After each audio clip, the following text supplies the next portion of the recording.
What's up, everybody? It's been a while since I've made an ECU related video. I kind of got carried away with just making posts about on YouTube and Facebook about me messing with Euro cars and the BMW that I'm working on that I just bought as a test platform vehicle.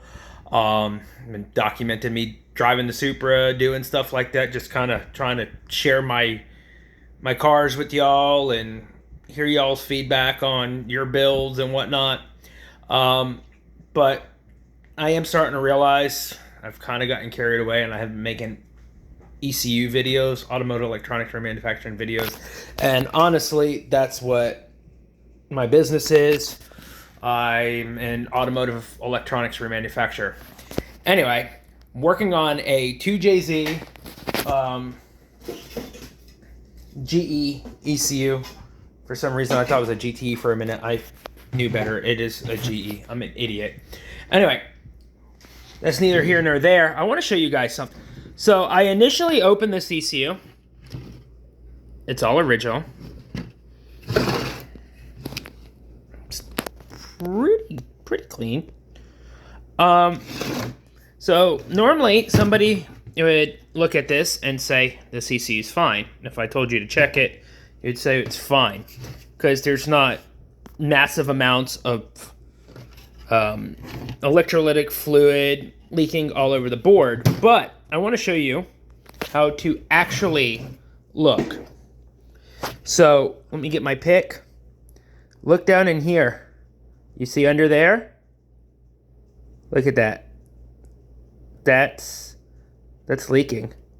And if I go ahead and I put my chemical on there, this will come out. Look, see the mucus? It's like a membrane. That fluid is leaking all in there, and it's starting to discolor and attack this trace that goes to R399. Well, it looks like it says 663, but obviously it's upside down. So this C, which stands for capacitor 101, to resistor 399, that's kind of funky. Now, another thing we can do is we can tip these to the side and look in. If you look up here, see that's kind of dull and dingy versus like back here or even a component like this. If you look at these are kind of like, they look like aluminum, like from like a clean soda can. They're nice and shiny. And then you look at down here and there's like a lot of porosity. Oops, get it to focus. There's a lot of porosity down in there and it's discolored. And then you got down in here, which this is, I'm going to have to, yeah, look at that. You see all that? It's already eating the board. If I get the sharper end of my pick, I might be able to move it. There we go. Look, that's all fluid contamination.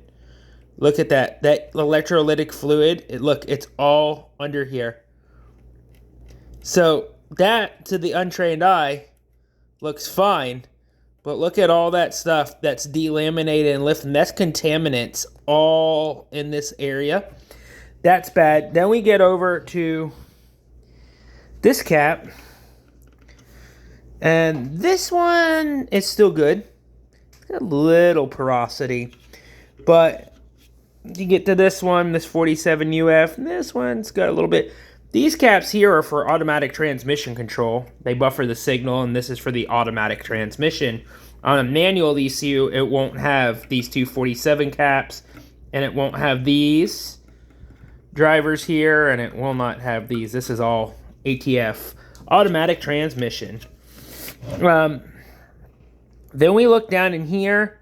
There's some fluid saturation on the board. See? It's delaminating. It's down all underneath.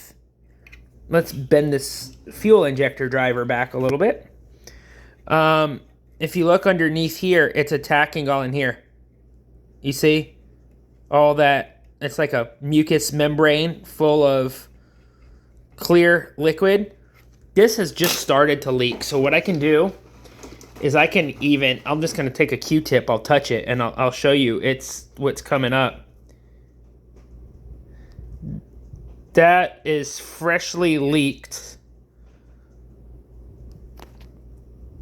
electrolytic fluid that's contaminated this board. So I'm going to have to get chemicals down in here and clean all this nastiness out. Then we look over at his buddy here, the 220 microfarad cap. And if you look, where's my pick? If you look down in here, it's leaking on the positive and the negative side. The negative side is the stripe side of the cap. If you look here, this one's the one that's putting, look, porosity. Look, it's just eating the coating off the board. That's going to have to be removed and addressed and stripped back so I can clean underneath there to thoroughly. I wish this camera would stop going out of focus so I could do it. Like, look at that. It's like sunburn just peeling.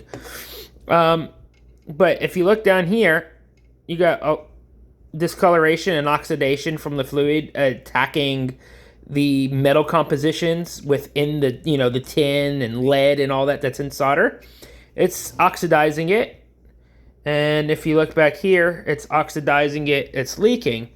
Then we come up here to these two 15 microfarad caps, and we bend them to the side, and you got electrolytic fluid down in there, pitting and porosity and oxidation.